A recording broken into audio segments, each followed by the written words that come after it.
Kwa kweli kwa mafunzo leo tumeweza kuwa na wataalamu kutoka Babati, Manyara na wengine kutoka Arusha ambao tumeweza kupata elimu namna ya kukinga ndege waharibifu katika kijiji chetu cha Minjingu. Hasa ndege aina ya kwelea kwa namna ambayo amekuja na kinga kama hii neti ambayo kwa kweli tumeweza kupata elimu kwa namna ya kutega.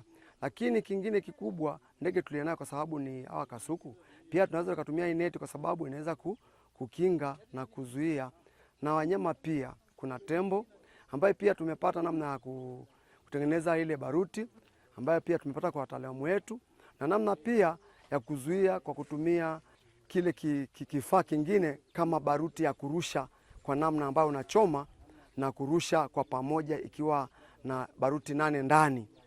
Maana sasa Minjingu imekuwa ni sehemu ya pitio la wanyama kwa sababu tuko karibu na eneo la Tanapa. Tumenufaika na mafunzo ya leo kwa ajili ya uharibifu wa alizeti na changamoto pia za wanyama. Mpaka hivyo tumenufaika kwa matumizi ya vifaa mbalimbali kama mabaruti, filimbi kuweza kutusaidia kwa ajili ya kufukuza tembo na ndege. Tunaweza kutoa taarifa kwa viongozi mbalimbali kama hivi leo walivyotusaidia kuja kuungana pamoja na sisi na kutupa mafunzo mbalimbali ya kuweza kumudu kufukuza ndege na pundamilia na tembo kwa ujumla.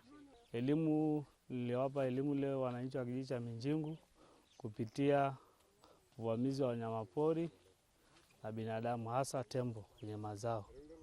Kwa hiyo wananchi wamepewa na vifaa vya ulinzi ikiwemo tochi, honi pamoja na baruti na Roman kendo.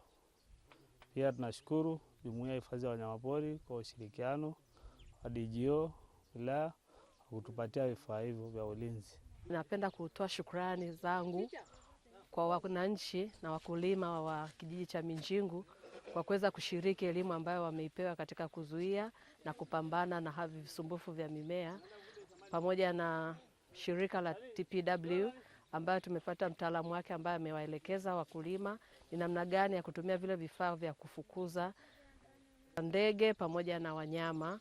Lakini pia kwa ndugu zetu wa TPHPA ambao ni watu wa afya ya mimea ambao wametokea Arusha, tumekuwa nao katika zoezi hili, wametoa elimu nzuri na wameweza kusaidia wakulima ni namna gani pia ya kuweza kutoa taarifa za visumbufu, ambapo inatakiwa kuanzia ngazi ya kitongoji, ngazi ya kijiji, kufikie afisa kilimo na baadaye iende katika ofisi za wilaya, na wilaya watatoa taarifa kupeleka kwenye mamlaka ya afya ya mimea ili kwa ajili ya utatuzi wa tatizo hilo.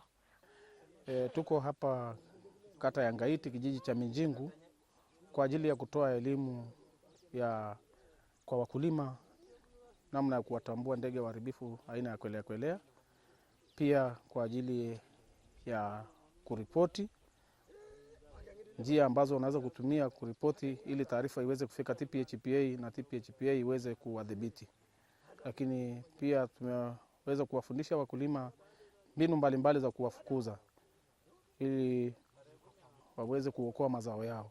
Lakini pia tumewaelekeza wakulima jinsi ya kutambua hawa ndege na jinsi ya kuwatofautisha na ndege wengine. Lakini pia tumeona kwamba kwa sehemu kubwa sana wale ndege ambao ni wengi wa makundi kwa eneo hili hawapo, lakini ndege wenyeji.